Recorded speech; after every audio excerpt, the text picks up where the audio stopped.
이동형 뉴스 정면 승부. 이동형의 뉴스 정면 승부.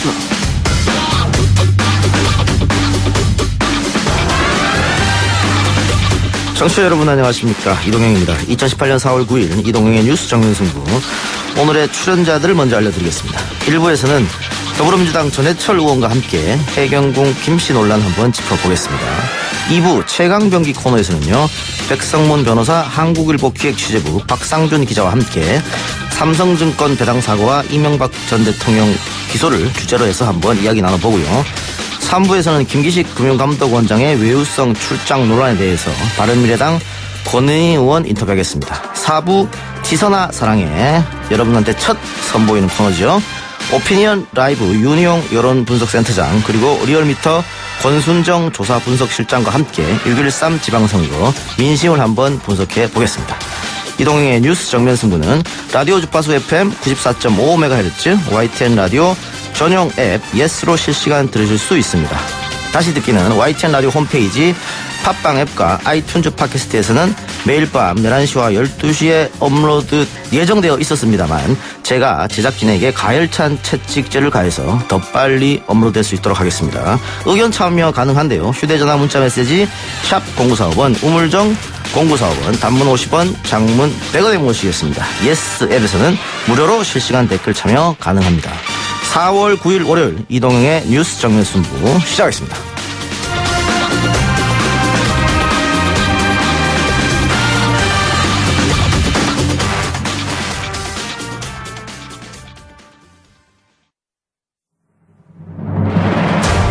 이 작가는 독하다.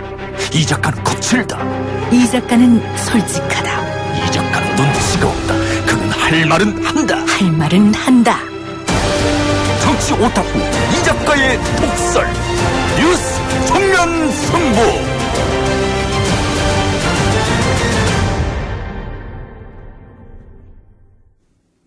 (6.13) 지방선거 일정이 가까워지면서 내부 경쟁도 치열합니다. 특히 경기도지사 선거에는 이른바 해경궁 김씨 논란으로 시끄럽죠. 전해철 의원은 논란을 일으킨 SNS 이용자를 경기도 선관위에 고발했다고 하는데요. 누가 어떤 의도로 썼는지 밝혀내자. 이 의도로 말입니다. 자, 이 문제 한번 짚어보겠습니다. 참고로 저희 제작진이 이재명 후보 측에도 인터뷰를 요청을 했습니다. 그러나 응하지 않았다는 점 우선 말씀드리고요.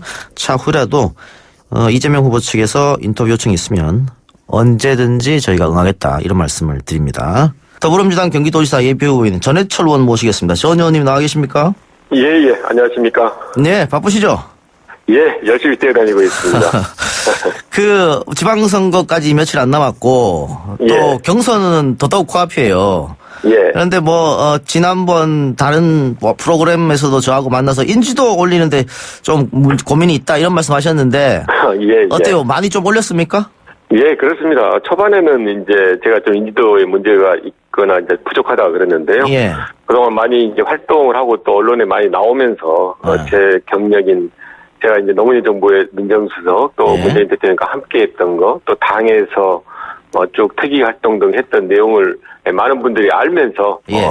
인지도가 늘었을 뿐만이 아니고 그러다 보니까 지지도까지도 많은 상승을 보이고 있습니다. 그 당에서는 어쨌든 정상회담, 남북 정상회담 전까지 경선을 끝난다는 보관이잖아요. 그렇습니다. 시간이 지금 얼마 없을 것 같은데 그 시간 안에 역전 자신합니까? 예, 그렇습니다. 기존에 이제 당에서는 저를 모르는 경우가 없었기 때문에요. 네. 일반 여론조사, 일반인에 대한 지지율이 문제였는데 그 네. 부분이 상당히 실제 수치상으로도 네. 제가 급상승해 왔기 때문에 네. 또 상승세여서 저는 극복이 가능하고 네. 충분하게 의미 있게 경선을 할 수 있다라고 생각을 하고 있습니다. 어쨌든 현 시점에서는 이재명 후보가 좀 앞서가는 느낌인데 예. 그럼 어떻게 결선에서 따라잡겠다는 보관을 세우시는 거예요? 저는 처음에는 이제 결선은 굳이 하지 않아도 된다. 그렇게 이제 했었는데요. 이제 서울의 후보나 또 저희 경기도에 있는 또 한 분의 후보가 원해서 그렇다면 저희들은 저 역시도 확실하게 결선해서 결선 제도를 활용해서 이길 수 있다라고 이제 이야기를 드렸던 거고 예. 마찬가지로 제가 이제 당연히 1차에서 이기는 게 목적입니다만은 또 결선 제도가 있기 때문에 그걸 잘 활용하면 제가 충분하게 경선 마지막까지 절차에서 이길 수 있다라고 생각합니다. 일단은 뭐 경선 지역이 경기도만 있는 건 아니고요. 뭐 여러 군데 예. 있는데 그래도 당 지금 내부에서는 경기도 경선이 가장 지금 좀 활활 타오르지 않느냐. 그래서 경선 과열 조짐도 있다고 보고 있는 것 같은데 어떻게 생각하세요? 과열은 아니고요. 이제 네. 경선이 기본적으로 후보자들의 능력, 도덕성, 또 정책 실천을 할 수 있는 여러 가지 공약의 내용 등등을 이제 판단해야 된다고 생각하기 때문에요. 네. 그 과정에서 도덕성이나 이런 부분에 대해서 문제가 된다면 저는 언제든지 그게 정확하게 밝혀질 필요가 있다라고 생각을 합니다. 마지막에 콕 집어서 도덕성이라고 말씀하셨는데 이유가 있어요? 그러지는 않고요. 당연히 네. 이제 본선 경쟁력이 있는 경선의 어떤 그 선택을 하기 위한 판단 기준이라면 예. 도덕성으로 들어가지 않겠습니까? 예. 더 나아가서 이제 후보들이 적극적으로 네거티브를 해서는 안 되겠지만 예. 시중에 나와 있는 또 여론에서 이야기하고 있는 의혹에 대해서는 정확히 밝혀져야 된다고 생각합니다. 그래요. 그 의혹 말씀하셨으니까 제가 바로 여쭤볼게요. 지금 아까 제가 모두에서도 말씀드렸습니다만 이른바 해경군 김씨 그 일부 예. 전해철 의원 지지자들은 처음에 이 논란이 불거졌을 때 그 논란이 있는 트위터리안이 이거 이재명 후보의 부인이 아니냐 뭐 이런 의심도 한 것 같은데 일단은 오늘인가요 어젠가요? 이 사람을 고발했죠 선관위에. 정확하게 말씀드리면 이제 저희들은 부인이냐 아니냐라는 예. 것은 논점이 아니었습니다. 예. 이 트위터 계정에 나와 있는 내용을 보면 굉장히 패륜적이거든요. 그러니까 예. 저에 대해서 이제 명예훼손적인 예를 들어 뭐 자한당하고 손잡았다라는 내용이 문제가 아니고 예. 전직 대통령이 노무현 대통령이나 또는 문재인 대통령에 대한 글이 예를 들면 문재인 대통령에 대해서 노무현 대통령처럼 라든지 정말 이렇게 말씀드리기도 어려울 정도로 패륜적인 내용을 담고 있어서 제가 이야기했던 것은 이 계정을 사용한 사람을 정확하게 확인을 해서 예. 그리고 필요하면 사법 처리를 해야 된다라고 이제 말씀을 드렸던 건데 예.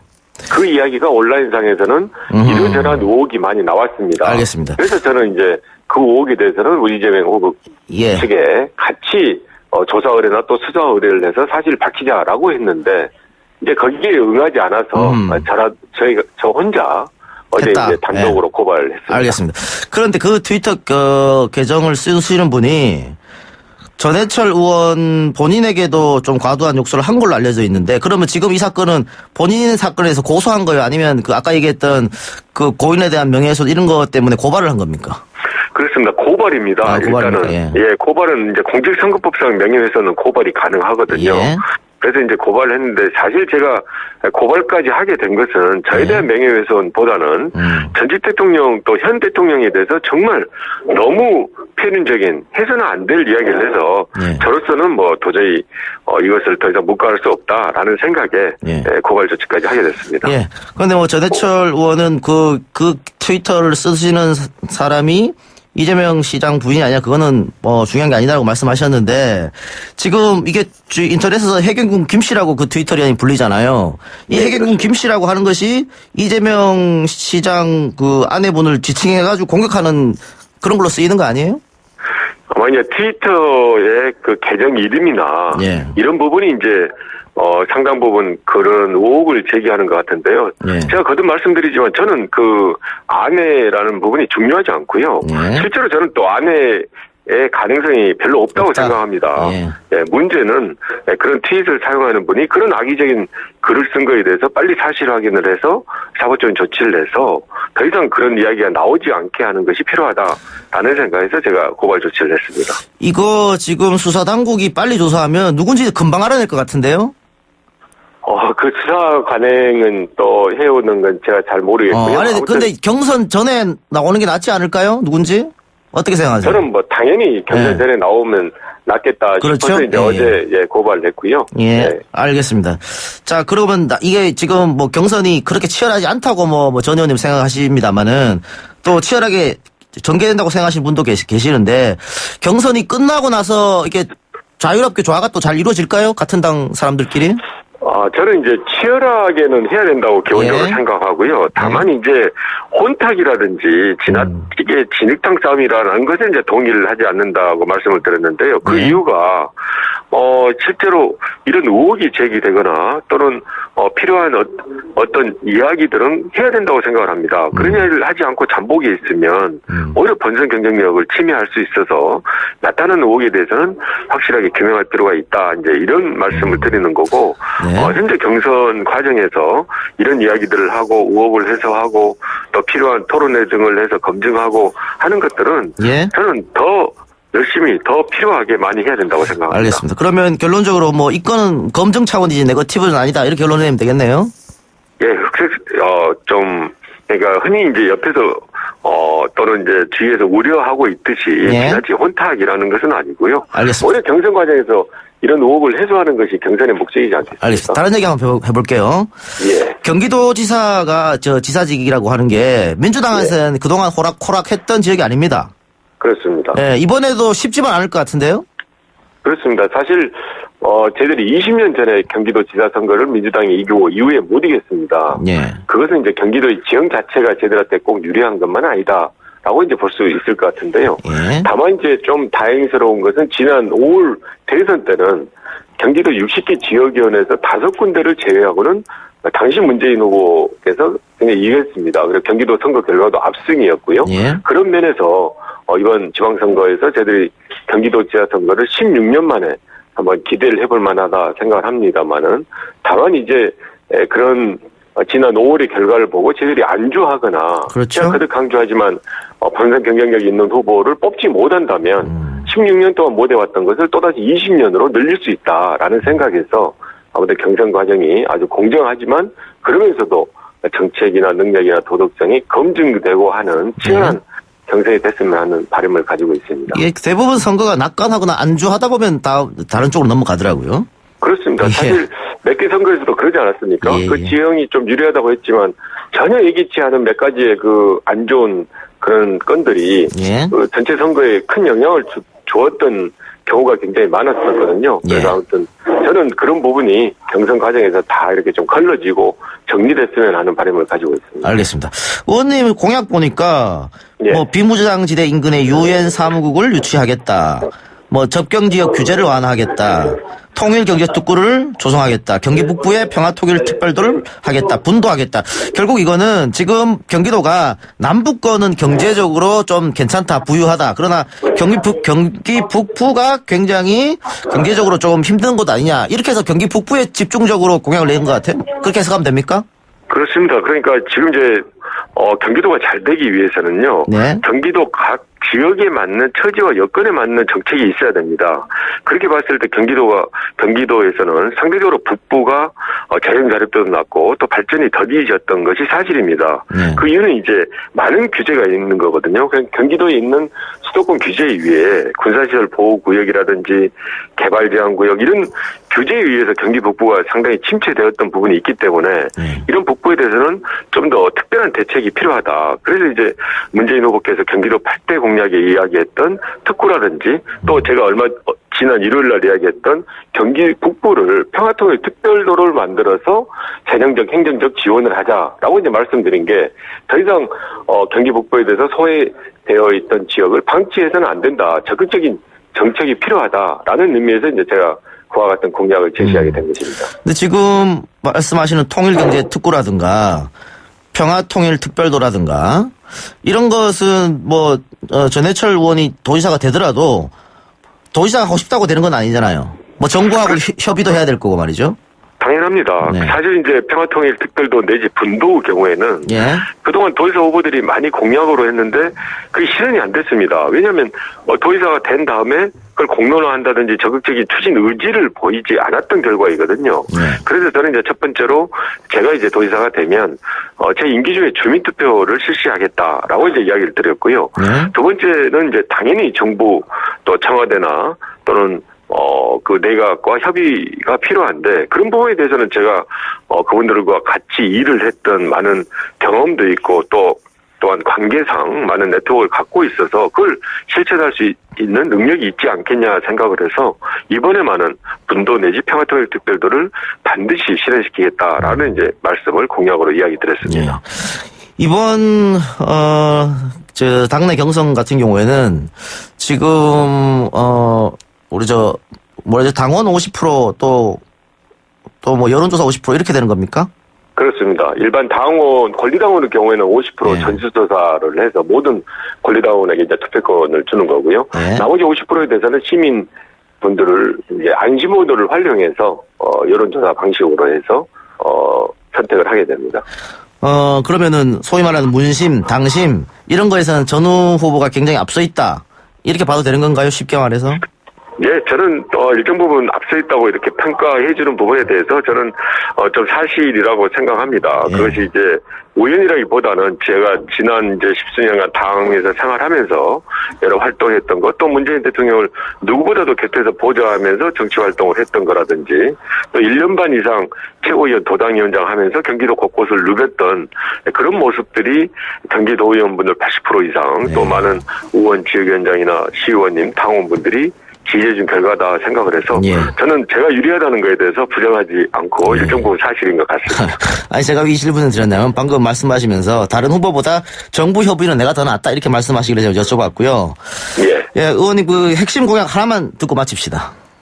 경기도의 현안 문제, 교통 문제 심각합니다. 더 예. 이상 경기도에만은 맡겨서는 안 되고요. 서울, 경기, 인천 함께 가는 수도권 광역교통청이나 또 경기도 남북의 철도가 아닌 링철도 등을 제가 공약으로 하는 제가 하는 이유는 이제 경기도의 교통 문제 더 이상 방치하지 말고 도민들이 체감할 수 있는 좀 더 나은 것을 느낄 수 있는 그런 교통정책을 만들어 가도록 하겠습니다. 예. 전해철 의원님, 이동영 작가를 만나면은 그 다음날 항상 좋은 일이 일어난다 이런 얘기를 하셨는데 오늘 이후로 좋은 일만 일어나길 바라겠습니다. 예, 제가 일부러 그 이야기를 처음에 뺐는데요. 그게 들어왔습니다. 그래서 이 작가님 또 뵙고 나면 좋은 일이 확실히 나을 거라고 생각합니다. 그래요. 알겠습니다. 오늘 여기까지 듣겠습니다. 예, 감사합니다. 예, 말씀 잘 들었습니다. 지금까지 더불어민주당 경기도지사 예비후보 전해철 의원이었습니다. 1부 순서는 여기까지입니다. 잠시 후 2부에서 다시 뵙겠습니다.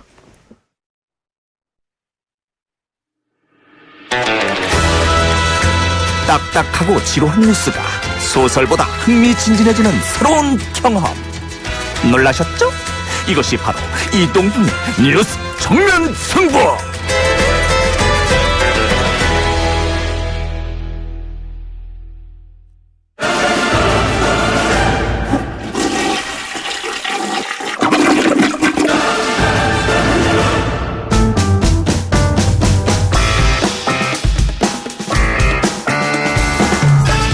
이동영의 뉴스 정면 승부 2부 최강 변기 코너 시작하겠습니다. 날마다 쏟아지는 수많은 이슈들을 대한민국 최강 변호사와 최고의 기자가 시원하게 뚫어드립니다. 자, 월요일은 백상문 변호사 그리고 한국일보 기획취재부 박상준 기자와 함께합니다. 어서 오세요. 네, 안녕하십니까. 예. 자, 백상문 변호사는 월요일만 나오시니까 지난주 못 나오셨고 네, 그렇죠. 이번 주 처음입니다. 네, 그러니까 저도 딱 제목 보고 최강변기가 뭐야 이거 이름이 그렇죠 그랬는데 이게 변이 변호사군요. 네. 이름 좀 예쁘게 줘주시지. 변기 그러니까 좀 느낌이 좀 그러네. 우리 제작진이 일을 이렇게 해요. 네, 이해 좀 해주시고 요새 워낙 바쁘시죠? 뭐 정신 없죠. 네. 워낙 많잖아요. 전직 대통령들 계속 줄줄이 뭐 구속되고 재판받고 거기다가 무슨 여러 가지 미투 운동도 있고 이슈가 쏟아지면 저도 같이 바쁘죠. 그러니까 그래서 처음에 제작진이 전화했을 때 바빠서 못한다. 그러니까요. 진짜 사실 제 유일하게 저녁에 좀 쉬는 날이 월요일거든요. 그래요. 죄송합니다. 네, 그 근데 쉬는 날 잡혀왔네요, 뺏어서. 제가. 예. 자, 앞으로 맹활약 좀 해주시기 바라고. 박 기자님 벌써 세 번째입니다. 네. 주위에 반응 좀 있어요? 왜 거기 가서 뭐 하고 있냐고 하고 있고, 지금 제가 아니었으면 아마 팟캐스트 순위에서 1위를 찍고 있을 텐데, 제가 가는 바람에 지금 한 3, 4, 5위 하고 있더라고요. 예. 분발하겠습니다. 네, 네, 알겠습니다. 지각하지 않고요. 예. 네. 지난주는 지각까지 했어요. 네. 그래요. 자, 오늘 나눌 이야기는 삼성증권 주식 배당 사고입니다. 이거 참 이런 일이 있나 싶기도 한데 증권사 마음대로 존재하지도 않는 주식을 언제든지 만들어내서 사고 판다, 거래한다. 자, 어쨌든 국내 대형 증권사인 삼성증권에서 112조 원 어마어마한 돈의 배당 오류 사고가 발생했습니다. 청와대 국민청원까지 진상을 파악해달라, 관련자 처벌해달라 그런 까지 올라오고 있을 실정인데 일단 삼성증권 배당 사고가 어떻게 벌어진 일인지 개요 좀 설명해 주시기 바랍니다. 예, 일단 일어난 일은 금요일인데 사실 발단은 목요일부터 있었습니다. 5일인데요. 그 삼성증권 배당 담당 직원이 그러니까 주식 배당을 이제 잘못 입력합니다. 그래서 우리사주 조합원 직원이 2018명인데 그러니까 현금 배당을 그러니까 주당 1,000원씩 원래 입력을 해야 되는데 그 주식 1000주로 잘못 입력을 합니다. 예. 근데 이제 그 다음이 이제 더 큰 문제인데요. 그 최종 결제자가 이제 팀장인데 팀장이 이걸 확인하지 않고 그냥 승인을 내려줍니다. 그리고 그 승인된 결과는 다음 날인 금요일 오전 9시 30분에 이제 그 잘못 입력된 주식으로 그 해당 이제 조합원 직원들에게 입력이 되고요. 근데 이제 1분 후에 업무 담당자가 이거 잘못됐다라고 이제 알아차립니다. 그리고 이제 그걸 보고를 하는데 문제는 이제 9시 35분부터 10시 5분, 그러니까 한 30분 정도 사이에 직원 16명이 그러니까 501만 주 주식을 팔아버립니다. 그러니까 이 팔아버리는 상황에서 이제 회사는 난리가 났겠죠. 그래서 이제 뭐 금감원에 보고하고 그다음에 이제 직원들한테 사내 직원들한테 팝업창 띄우면서 팔지 마세요 했는데 그럼에도 불구하고 직원들이 16명이 팔았고요. 10시 8분이 돼서야 이제 시스템으로 그 전체 임직원 계좌에서 주식 사고 팔고 하는 주문을 못하도록 조치를 내렸고요. 10시 12분에 잘못된 주식을 이제 배당금으로 이제 이제서야 수정을 하는 거죠. 예. 그런 문제들이 있었습니다. 자, 쉽게 얘기하면, 이게 삼성증권 한 주가 한 3만 8천 정도 됐으니까, 그 1,000원씩 넣어줘야 되는데 3,800만 원씩 넣었다는 얘기잖아요. 그렇죠. 이게 말도 안 되는 일이 벌어진 건데, 요거 하고 또 하나 문제가 공매도 얘기가 나오더라고요. 네. 요것도 같이 좀 설명해 줍니다. 그러니까 좀 간단하게 말씀드리면 일단 삼성증권 발행 주식 총수가 8,900만 주예요. 네. 근데 실제로 31배가 초과된 28억 1천만 주가 갑자기 없는 주식이 생긴 거죠. 쉽게 말하면. 그러니까 이게 발행 주식 초수의 31배가 찍힐 수 있다는 것도 일단 문제인데. 실체가 없는 게 발행됐다는 거잖아요. 그렇죠. 네. 이제 원래 공매도라는 게 뭐냐면 그러니까 주식을 실제로 사지 않고 네. 잠깐 빌려서 꼬아서 팔고 나중에 이게 가격이 떨어지면 그 차익만큼 이득을 취하는 게 공매도거든요. 네. 근데 이제 실제로 빌려오지 않고 주식이 없는 상태에서 이제 공매도를 하는 거는 이제 처벌을 해요. 그걸 이제 무차입 공매도라고 하는데 이번 건은 뭐 결론으로 말하면 이번 건은 무차입 공매도는 아닙니다. 왜냐하면 계좌에 찍혔잖아요. 예. 이 직원들 이제 잘못된 거지만 찍혔는데 이제 문제는 이런 것들 때문에 사실 발행되지도 않은 주식들이 이렇게 무차별적으로 증권자에서 입력만 실수하면 생길 수 있다는 문제들이 있다 보니까 이거 사실상 이거는 무차입 공매도랑 똑같은 거 아니냐. 그래서 공매도를 없애자 해서 국민철원이 한 17만 건이 이미 넘어섰다고 해요. 이것도 또 곧 머지않아서 청와대 대답을 해야 될 것 같은데. 이 문제는 시스템 문제는 뒤에 가서 얘기하도록 하고요. 일단 아까 박 기자도 짚었습니다만 이게 이렇게 일이 커질 동안 시스템 자체에서 걸러주는 게 하나도 없었다는 게 좀 이해가 안 가거든요. 도저히 이해 안 가는 게 그거예요. 저는 예를 들어서 그 전산 담당 직원이 실수로 1,000원을 1,000주로 입력할 수도 있겠죠. 실수를 하면. 그럼 입력이 안 돼야죠. 그렇지.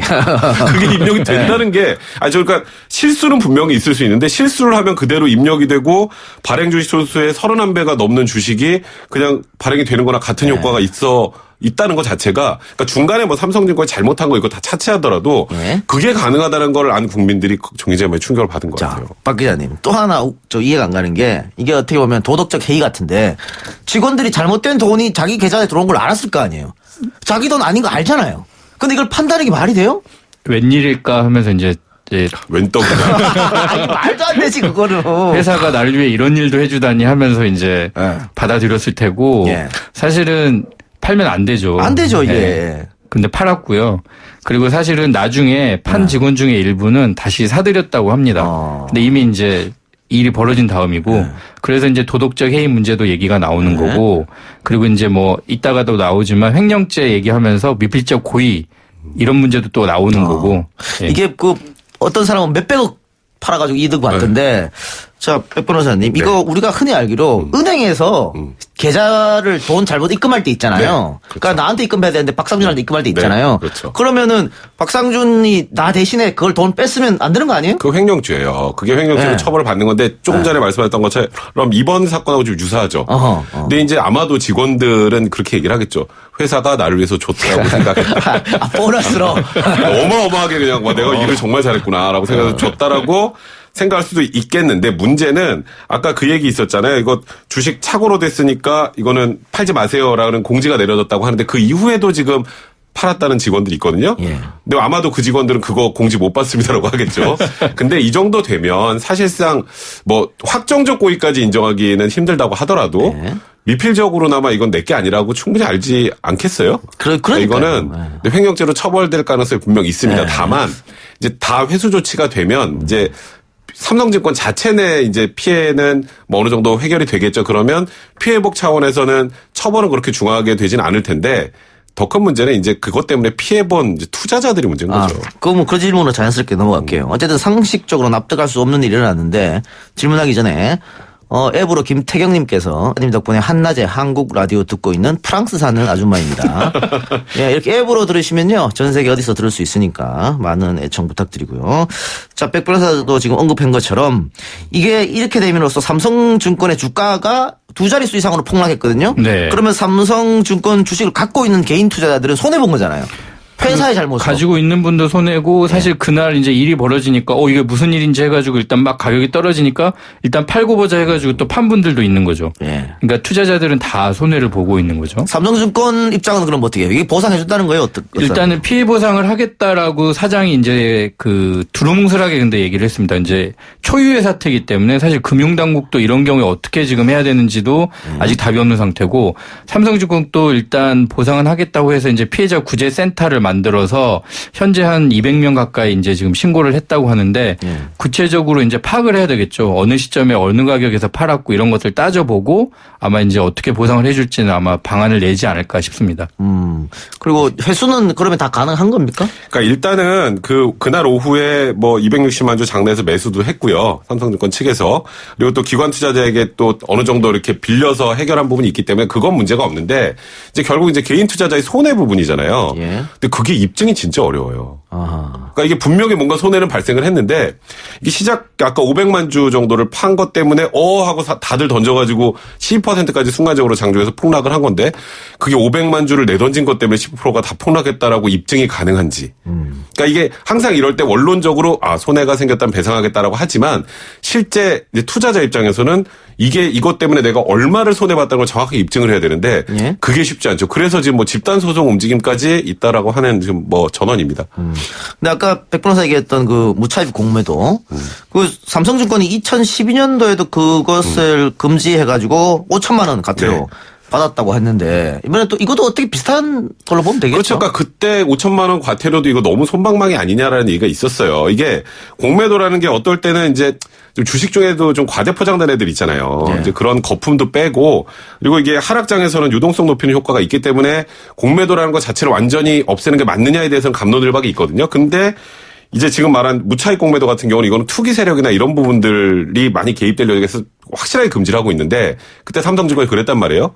근데 이번 거는 법적으로는 아니에요. 법적으로는. 근데 거의 유사한 거나 마찬가지 상황이기 때문에 이 부분에 대한 지금 조사도 해달라고 하는 게 지금 막 그런 요청들이 많이 있죠. 지금 그래서 인터넷에서는 이거 코인 벌었을 때랑 뭐가 다르냐. 그러니까 사실 결국은 이제 도박 아니냐 이렇게. 예. 개인 투자자들이 그동안 공매도 때문에 좀 그 손해를 봤다고들 예. 그 생각하고 있었거든요. 그러니까 눈에 가시라고 생각을 했던 게 사실 공매도 제도고 사실 이 과실은 기관 투자잖아. 그러니까 정보를 많이 갖고 있는 그런 이제 큰 손들은 이게 도움이 되는데 개인 투자자들은 늘 이것 때문에 우린 정보도 없어서 제대로 활용도 못하고 여차여차 하던 차인데 이런 일이 벌어지니까 이제 지금 이참에 공매도를 아예 그냥 없애자라는 그렇지. 것까지 예, 예. 얘기가 나오는 건데 예. 말씀하셨다시피 사실 이렇게 공매도 제재 자체를 없애고 하는 문제까지는 좀 너무 나갔다라는 게 지금 이제 뭐 김동연 경제부총리나 금감원 쪽 얘기죠.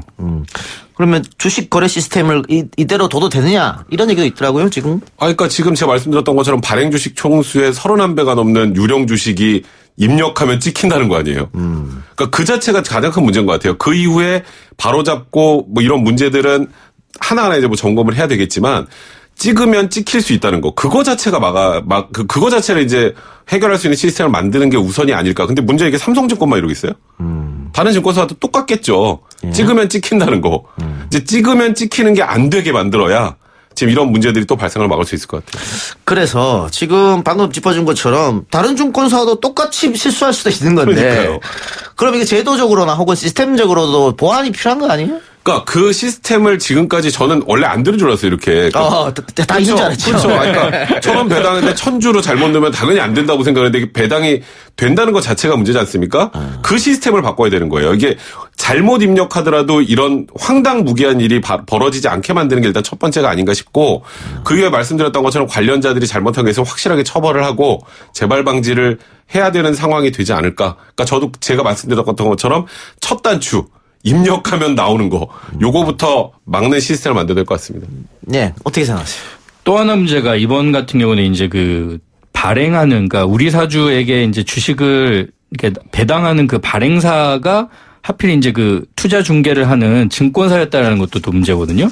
그러니까 증권사가 우리 사주를 발행하는 발행사로서 배당 업무도 있고 또 투자 중개를 하는 투자 중개업자로서 배당 업무를 하는데 이 두 가지 역할을 같은 시스템에서 이제 이거를 하다 보니까 이런 이제 시스템에 어떤 착오가 일어날 때 이걸 걸러주지 못한다라는 문제도 있고 그렇기 때문에 말씀하셨다시피 다른 증권사도 마찬가지 문제가 있는 거 아니냐라고 합리적인 의심을 해볼 수 있거든요. 그러니까 이런 부분에 대해서도 한번 다시 점검을 해볼 필요가 있는 거죠. 그럼 금감원에서는 지금 뭐라고 합니까? 일단은 오늘부터인가요? 삼성증권 특별 점검을 실시한다. 네. 근데 일이 다 터졌는데 지금 점검하면 어떻게 해요?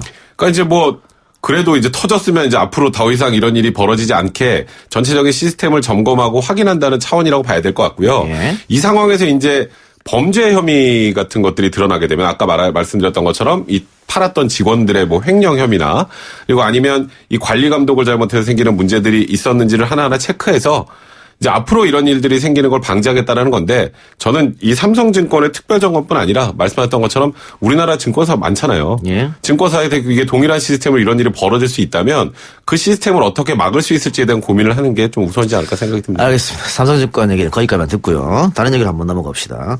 오늘 이명박 전 대통령이 기소가 됐습니다. 혐의가 무려 16개라고 하는데 일단 중요한 다스의 실소유 부분.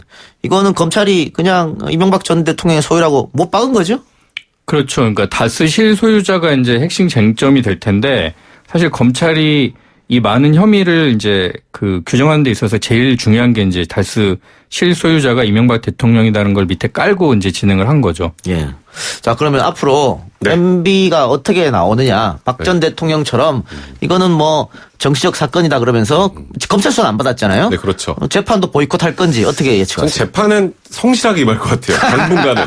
아, 예. 왜냐하면 지금 MB가 그 구치소에서 검찰 수사를 거부했던 게 표면적으로는 이거는 나 정치 탄압이다. 네. 라는 부분이 가장 크지 않았습니까?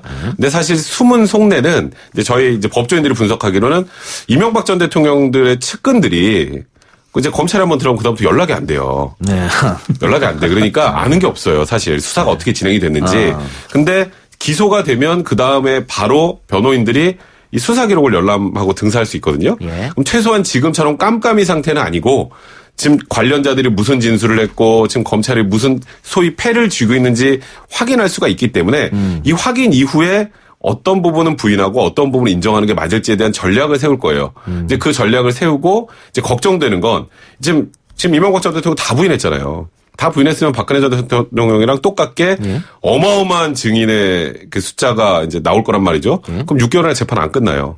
뭐 이건 제가 단언할 수도 있을 것 같아요. 구속기간 연장. 예, 근데 구속기간 연장하면 벌써 지금 이명박 대통령 측에서는 나 그거 연장되면 우리 못 받아들인다. 라고 지금 얘기를 하고 있는 상황이거든요. 그때가 고비가 될 것 같아요. 아니, 그런데 이명박 전 대통령은 박근혜 전 대통령이 1심에서 24년 받았던 걸 들었을 거 아닙니까? 그렇죠. 변호인들도 당연히 다 알 테고. 네. 그리고 1심에서 판사가 그 불성실하게 재판에 임한 거에 대해서 꾸짖은 증거도 들었을 테고. 네. 근데 똑같은 전략을 취할까요? 근데 박근혜 전 대통령이 만약에 재판에 성실히 임했다면 형량이 많이 달라졌을까요? 뭐 기껏해 한 2, 3년 차이예요. 네. 그렇다면 어차피 박근혜 전 대통령이나 이명박 전 대통령이 그 형을 다 산다라기보다 어떻게든 정치 투쟁화해서 나중에 사면을 이끌어내는 게 낫지 않을까라고 전략을 세울 수밖에 없어요. 아니, 사면 생각하려고 그러면 인정하는 게 더 좋지 않을까요? 그러니까 저도 개인적으로 그렇게 생각을 하는데 이분들은 여기서 나는 무고하다, 정치 탄압을 받았다. 라고 주장을 하면서 몇 년이 지나서 어찌 보면 이제 뭐 국민 통합 차원에서 이렇게 해주는 방향 쪽으로 가는 게 더 유리하다고 판단하고 있는 게 아닐까. 뭐 현실적으로 말씀드렸던 것처럼 인정한다고 본인이 얻을 수 있는 게 별로 없다고 생각하는 게 아닌가 이렇게 생각이 들어요. 그리고 또 많은 분들이 궁금해하시는 게 그 김윤옥 여사와 이시영 씨 이 문제거든요. 근데 김윤옥 여사는 검찰 조사 안 받겠다고 그런 것 같고요. 시영 씨는 참고인 조사 한번 받고 피의자 신분을 한번 받은 것 같아요. 또 이상득 전 의원도 아직 남아 있을 테고 이들에 대한 조사 구속 이거는 검찰이 지금 어떻게 생각하고 있어요? 일단 그 바로 밀어붙이지는 않을 것 같고 네, 상황을 보면서 근데 하지만 조사는 다 할 거라고 보고요. 근데 이제 분위기나 상황을 보면서 순서대로 차근차근 진행을 하지 않을까 싶습니다. 그러니까 일단 김윤옥 여사는 지금 참고인잖아요. 예. 참고인은 강제로 조사를 못해요. 네. 근데 강제 조사도 고려하고 있다는 의미는 이제 참고인이 아니라 신분을 피의자로 바꾸고 있다는 뜻이에요. 근데 이제 문제는 이제 구속할 것인가 뭐 이런 부분들을 많이 생각을 하시는데 구속영장 청구까지는 안 갈 겁니다. 김윤옥 여사나 이시영 씨나 한 가족을 그렇게 다 구속을 하게 되면 또 이게 또 너무 과잉 수사 아니냐는 또 그런 문제가 나올 수 있기 때문에 이제 수사는 하되 불구속으로 기소하는 방향을 가장 이제 뭐 검찰 내부에서는 고려하고 있는 게 아닌가 싶어요. 불구속 기소해서 뭐 재판에서 뭐 형이 떨어지면 떨어지는 근데 것이고. 그건 어쩔 수 없는 네네. 거고. 네. 그래요. 알겠습니다. 일단 이명박 전 대통령이 16개 범죄 혐의 또 뇌물만 지금 110억대죠. 네, 111억이죠. 그리고 횡령죄가 또 한 350억 정도 됩니다. 얼마 정도 나올까요? 지금 이게 구형을 일단 만약에 생각해보죠. 뭐 다 구형을요. 네. 구형은 박근혜 전 대통령 유사할 것 같아요. 아하. 지금 현재 이것만 가지고도 한 30년 정도 구형할 가능성이 많습니다. 자, 박 기자님은? 지난주에 박근혜 대통령 물어보셨죠. 그래서 이제 저랑 손수호 변호사가 둘 다 30년 했는데 네. 24년 나왔고요. 30년 하겠습니다. 따라오시네요. 그래요. 재판 정에는 뭐 나온다고 일단 보고요. 네. 아까 얘기한 것처럼. 이번에 그러면 스케치 있을까요? 중계 스케치? 그 부분은 이제 시작하기 전에 이제 착석하고 앉는 장면까지는 이제 외부적으로 영상이 공개가 될 겁니다. 그때 박근혜 대통령하고 똑같이 그렇게 똑같죠. 하겠다. 네네. 그 이상까지는 못해요. 그리고 나중에 이제 선고가 또 이번에 박근혜 전 대통령처럼 생중계 되느냐 여부의 재판부의 판단이 있겠죠. 자, 박 기자님. 이명박 전 대통령 구속, 박근혜 전 대통령 구속할 때 이 문제에 관해서 자유한국당이 조금 뭐 이렇게 정치적 탄압식의 논평을 한 것 같아요. 뭐 홍준표 대표 같은 경우에도 공주 얘기도 좀 했었고요. 네네. 박근혜 전 대통령하고 거리두기, 출당을 해놓고는 왜 갑자기 이렇게 스탠스를 바꿨을까요? 그러니까 내부적으로 이 두 전직 대통령을 같이 봐야 되는 것에 따른 고민이 있지 않을까 싶거든요. 그러니까 이명박 대통령만 감싸기에는 박근혜 대통령을 또 내버려 두면 안 되고, 그러니까 두 전직 대통령을 더군다나 지금 이제 지방선거를 앞두고 있지 않습니까? 그러니까 일단은 우리가 다 안고 간다라는 모습을 보여줘야 되기 때문에 그러기 위해서는 두 전직 대통령을 함께 묶어서 대응할 수 있는 논리는 정치 찬압밖에 없기 때문에 일단 이제 그런 전략으로 당분 계속 가지 않을까 싶습니다. 성공하겠습니까? 그건 이제 국민들이 판단하셔야죠. 선거에 영향은 미칠까요? 뭐 저는 거의 영향 없을 것 같아요. 이미 뭐 반영될 만큼 다 반영이 됐고, 네. 근데 자유한국당 입장에서 저는 좀 개인적으로 좀 아쉬운 건, 그러니까 잘못한 부분에 대한 반성을 먼저 하고, 그리고 국민들에게 용서를 구하고, 이제 정말 진짜 보수가 뭔지를 좀 보여주면, 이렇게까지 사실 지지율이 안 나오지 않을 텐데, 좀 헷갈려요. 분명히 박근혜 전 대통령 출당하고 지금은 또 박근혜 전 대통령을 약간 옹호하는 모습도 보이는 것. 이게 국민들이 헷갈리게는 최소한 안 해줘야 되지 않을까 좀 안타깝네요. 오늘은 여기까지만 듣죠. 백성 변호사하고 저하고 말이 좀 빠른 편이어서 박 기자가 좀 고생하겠어요, 월요일 날. 괜찮습니다. 예. 괜찮습니까? 네네. 네. 오늘 첫 소감 어떻습니까? 재밌네요. 재밌죠? 네. 그럼 요렇게 간단하게 마무리하겠습니다. 네. 자, 그럼 두 분 다음 주에 뵙는 걸로 하고요. 최강병기 오늘 여기까지입니다. 네. 2부는 여기까지입니다. 3부로 돌아오겠습니다.